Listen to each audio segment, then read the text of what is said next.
Hi, first graders. Today we're going to continue our Bible lessons on the weeks leading up to Easter and Jesus' death and resurrection. Today I'm just going to go over with you the pages that you should already have done based on the lesson, so you could do this whenever you want. We're already done with these. This is the mule or the donkey and the palm branch that the people laid down at Jesus' feet as he rode into Jerusalem on the donkey. So just color those and then cut them out on the dotted lines. Put them somewhere safe.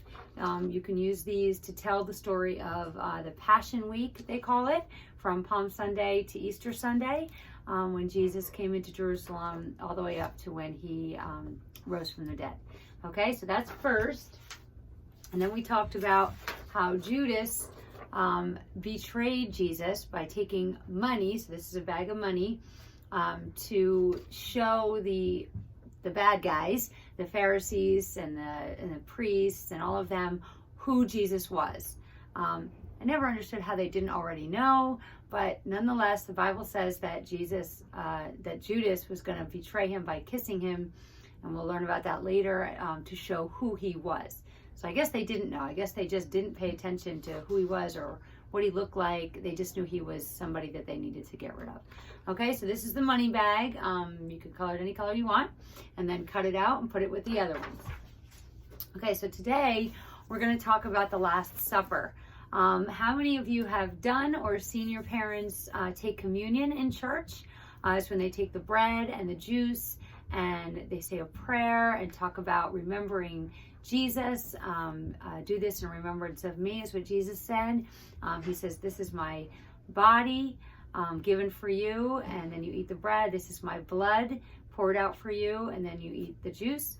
Maybe you've done it. Maybe in your church it's a little later. In my church, children are allowed to do it when parents think that they understand it. So it's kind of up to us. So if you understand what's going on, what Jesus did, who Jesus is, that the bread and the juice are not Jesus, but that they represent Jesus.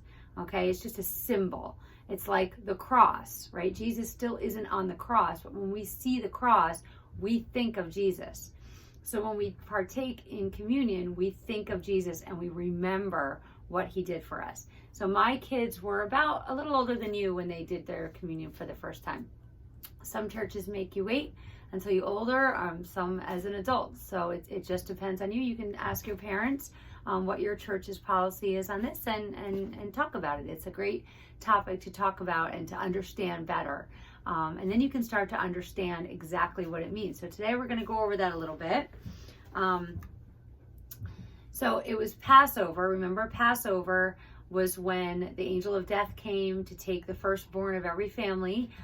God told Moses to tell the Israelites to kill a perfect lamb, prepare it a certain way, eat it, make unleavened bread without yeast so it didn't rise because they didn't have time, put the blood from the lamb over the doorpost of their house, and the angel of death would pass over the houses that had the blood. So all the Israelites' firstborn children were spared, but all the Egyptians' firstborn were all not spared. And that's when the Pharaoh said, go, just leave. And they ran, and then we talked about all that with the Red Sea. So it's Passover. They celebrate this every year. Jesus was eagerly looking forward to celebrating the Passover with his disciples one last time. Because we know that this week, Jesus knows that it's his last week. It's his last Passover. Jesus knew what Judas had done. You can't hide from God. We've talked about that many times, right? You can't hide things from God. And Jesus is God.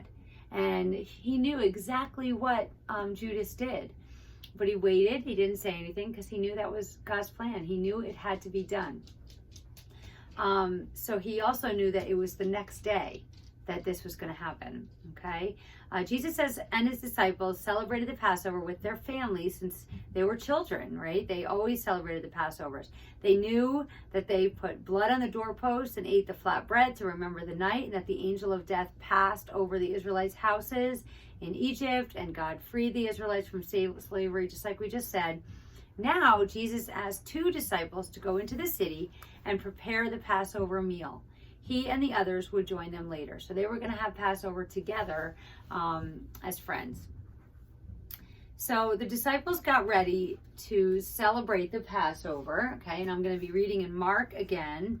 We're in Mark 14, verse 16. And it says, the disciples left, went into the city, and found things just as Jesus had told them. Now, Jesus had said that, this is what Jesus said. Go into the city, and a man carrying a jar of water will meet you. Follow him. Say to the owner of the house he enters, the teacher asks, where is my guest room, where I may eat the Passover with my disciples? He will show you a large upper room, furnished and ready to make preparations for us there. So the disciples then left. They went into the town. They went into the city and found things just as Jesus had told them. Of course, they were just as Jesus had told them. So they prepared the Passover meal. When evening came, Jesus arrived with the 12. While they were reclining at the table eating, he said, I tell you the truth, one of you will betray me, one who is eating with me. So he reveals to the 12 that one of them is going to betray him, is going to turn him over and betray him. They were saddened. I mean, these are Jesus's best friends, right? These are the guys that have walked with Jesus. These are the ones who saw all his miracles, that listened to everything he said. They were his friends, and they loved him very much. So they were saddened, and one by one they said, surely not I. And Jesus says, it is one of the 12, he replied, one who dips bread into the bowl with me. The Son of Man will go just as it is written about him. But woe to that man who betrays the Son of Man. It would be better for him if he had not been born. So can you imagine Judas? Now, if I made the mistake of taking money to betray someone and then they said this to me, I think I would just feel so terrible, and the guilt would just be so overwhelming that I would go give the money back and not do it, right? And you would hope that that's what Judas would do, but God is using Judas for his plan. And so Judas continues. God hardened his heart, and Judas continues with his plan. While they were eating, Jesus took bread, gave thanks, and broke it, and gave it to his disciples, saying, take it, this is my body. So this is the Passover meal, a meal that's been eaten for, thousands of years since they left Egypt, to celebrate the Passover. Now Jesus, because he's God, has taken over the Passover meal, and he has changed what it means. And this is why we don't, as Christians, celebrate Passover, even though it's a very big deal to us too. And even though it's important, we don't celebrate it because we celebrate Jesus.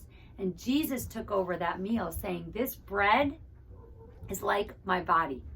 And so he says, he took the cup and he gave thanks and offered it to them, and they all drank it.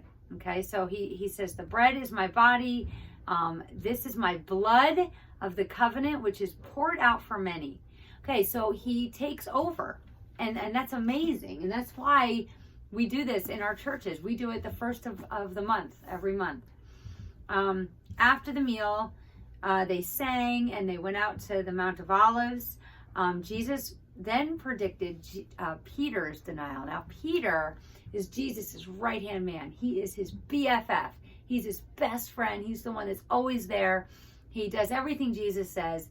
And Jesus says to him, before the rooster crows, you will betray me 3 times. And Peter's like, no way. I would never do that. And Jesus says, you will.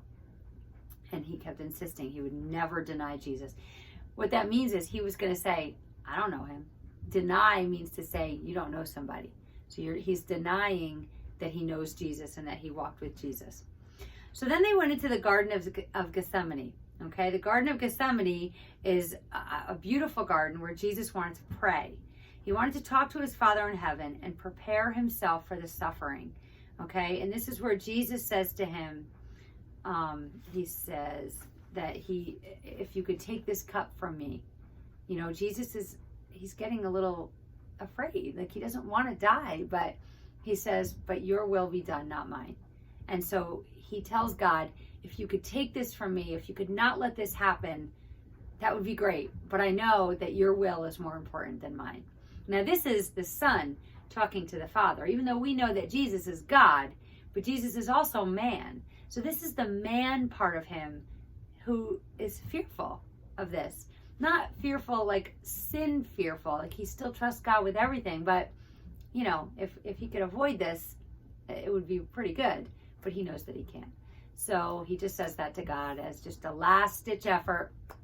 And of course, you know, we know what happens. So when you see people taking communion in church, or take it yourself, whatever your church does, remember that this is to remember Jesus and what he did. So after this entire thing that we talk about this year, after you learn about this again, Good Friday and Easter Sunday, and all the times that we are talking about Jesus for the next 2 weeks and what he did for us, I want you to just remember. I mean, we should always remember, right? We shouldn't wait for Communion Sunday to remember, but that is just our extra reminder of what Jesus did for us, okay? So keep that in mind. And what I want you to do today is color. Oh, well, that's funny. I don't have those pages. Okay, so here's what you're going to do, because for some reason those pages were not in my book at school, but they're important. So I'm going to show you the pages in this little book. Okay, and I want you to do this. I want you to just be flexible, and I want you to take a piece of paper, and I want you to draw a cup to represent what we drink out of for communion, for Jesus's blood, and draw a piece of bread. Okay, and then put it with the rest of the items. And I apologize, I don't know what happened to that. Okay, so that is today's part of the story. And tomorrow we're going to talk about the betrayal and Judas. So stay tuned, and I will see you then. Bye.